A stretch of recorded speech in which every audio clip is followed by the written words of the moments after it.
merci pour l'opportunité que vous nous offrez. Sur instruction de Monsieur le ministre Pierre Demba, ministre en charge de la santé, à l'effet de communiquer sur les décès par suicide qui constituent en matière de santé publique des décès évitables. On voudrait exprimer toute la compassion du ministère en charge de la santé et rassurer les familles endeuillées, les proches, du soutien constant du ministère en charge de la santé et de la direction de coordination du programme national de santé mentale que nous avons l'honneur de diriger. Alors, est-ce qu'il faut s'inquiéter? Il y a toujours un contexte de santé, lorsqu'il y a un décès, c'est un décès de trop.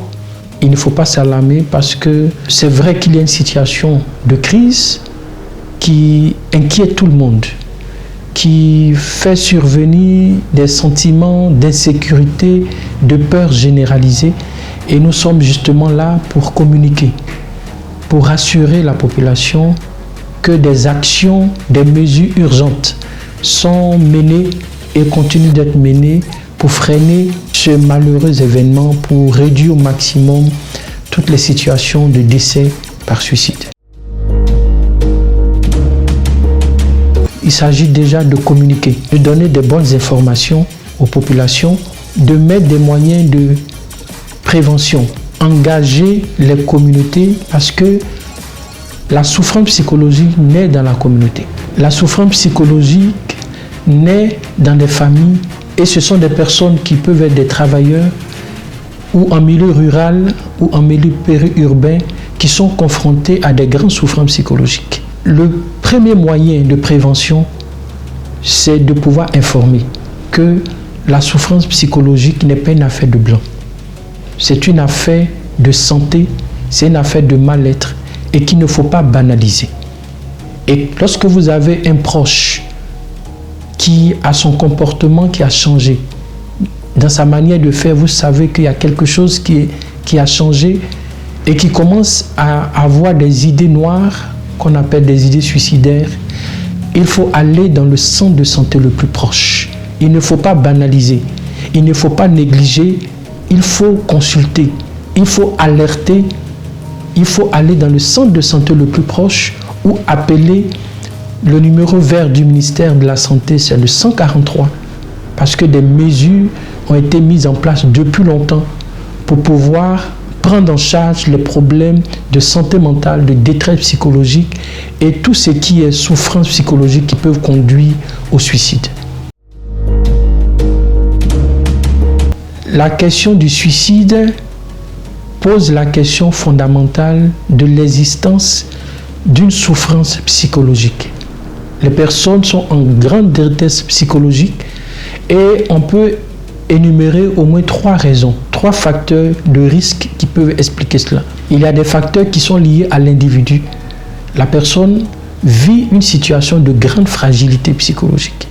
Soit on vient d'annoncer à cette personne qu'elle a une maladie grave, souvent incurable, ou bien c'est l'accumulation de beaucoup d'événements de stress de la vie qui pèsent sur les épaules et la tête de la personne. Lorsque la personne n'a pas le soutien qu'il faut, n'a pas l'assistance médicale qu'il faut, l'assistance psychologique qu'il faut, la situation va s'aggraver et peut conduire à des tentatives de suicide et voire à des décès par suicide. Pas forcément. C'est quelqu'un qui a une grande souffrance psychologique. Ça peut être quelqu'un que depuis une semaine vous connaissez, qui a un bon fonctionnement social, qui va correctement au travail, mais une situation difficile peut le déstabiliser, peut menacer sa santé psychologique et la personne va vivre une grande souffrance psychologique sans forcément présenter des signes de maladie mentale.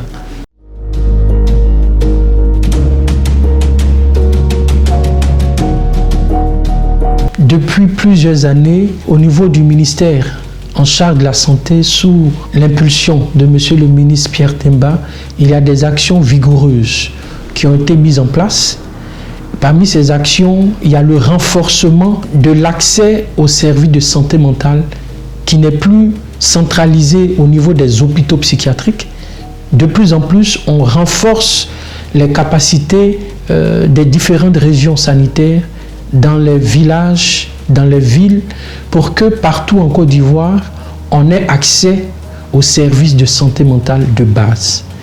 Deuxième action majeure, c'est le recrutement en cours de spécialistes en santé mentale et surtout de psychologues, parce que pendant longtemps, on n'avait pas ce type de métier à la fonction publique et l'accès aux psychologues était onéreux, était difficilement accessible géographiquement pour les populations.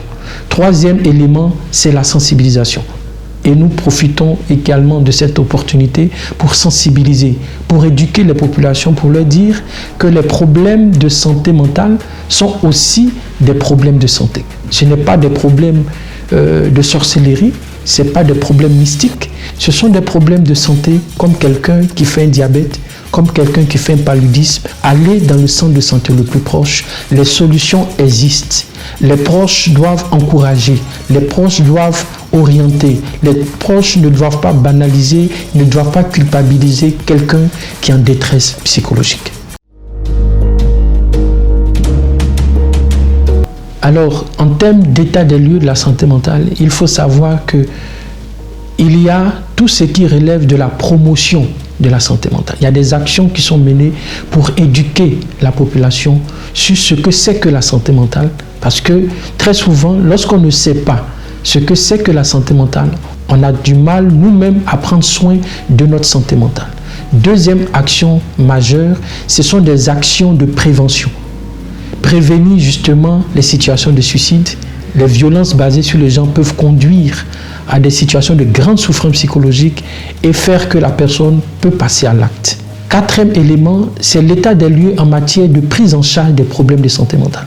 Pendant longtemps, la prise en charge était concentrée dans les hôpitaux psychiatriques et on pensait que c'est dans les hôpitaux psychiatriques seulement que lorsque vous avez un problème de santé mentale, il faut avoir recours. Avec l'orientation de monsieur le ministre Pierre Temba, des actions sont faites pour que dans les 33 régions sanitaires de Côte d'Ivoire, organisées autour des 10 pôles régionaux d'excellence sanitaire, il y ait une décentralisation de l'offre de services de santé mentale.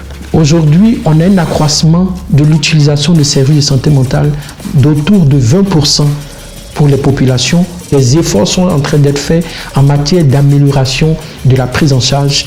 Beaucoup reste à faire, mais c'est ensemble, avec les agents de communication, avec les acteurs de la société civile, avec les familles, que nous pouvons relever tous les défis liés à la prise en charge des problèmes de santé mentale en Côte d'Ivoire.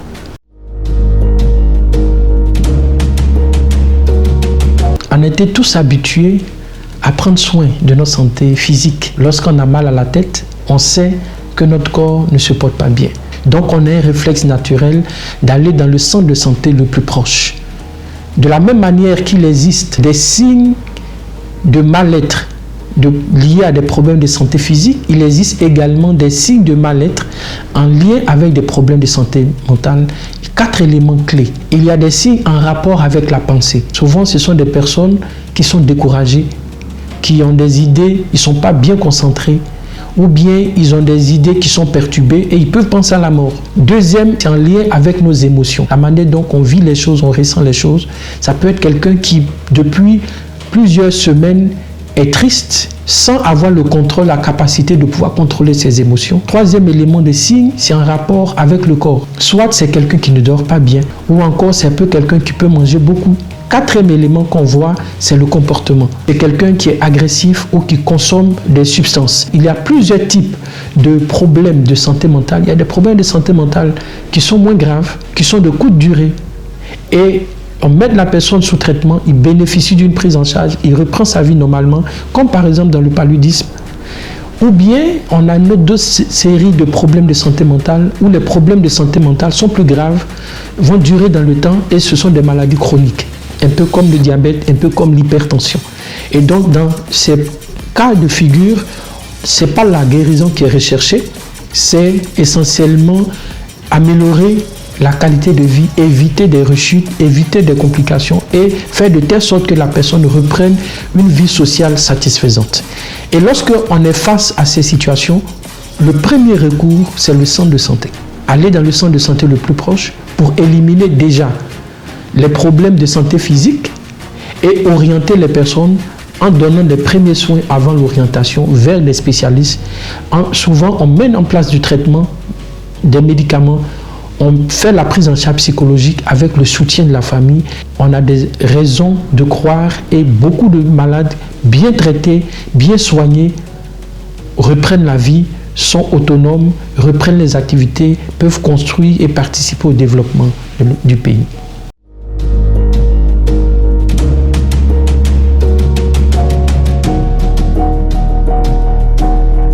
Justement pour répondre à toutes les préoccupations de santé des populations et spécifiquement à tous les besoins de santé mentale des populations en Côte d'Ivoire.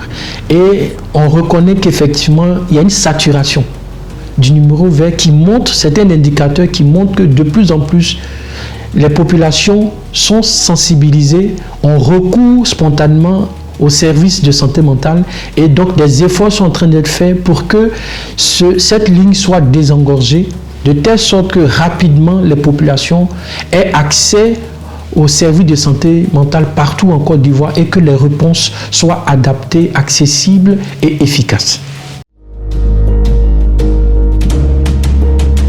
Les besoins sont nombreux. Un élément majeur, c'est des besoins de communication, d'éducation des populations, de sensibilisation des populations sur ce que c'est que la santé mentale. Pourquoi prendre soin de sa santé mentale? Comment prendre soin de sa santé mentale? Lorsqu'on a un problème de santé mentale, que faire? J'ai tendance à dire que nous, les spécialistes, on parle bien, mais les hommes de médias parlent fort. Vous êtes la troisième voie de la santé mentale. Vous pouvez agir, vous pouvez transformer, vous pouvez faire avancer les causes pour que la stigmatisation autour des questions de santé mentale tombe, les préjugés autour de la santé mentale diminuent, pour que les situations de maltraitance se réduisent, parce que la santé mentale, c'est une affaire de santé. Quelqu'un qui a un problème de santé mentale, on doit protéger ses droits parce que c'est un être humain comme nous. En dehors de la communication, il faut des moyens logistiques, il faut des moyens financiers, il faut beaucoup de personnes, beaucoup d'ONG qui soient engagées. De la même manière qu'on a beaucoup d'ONG qui ont été engagées pour la cause du cancer, pour la cause du VIH, il faut beaucoup d'ONG engagées pour la santé mentale parce qu'il y a un lien entre la santé mentale et le développement humain.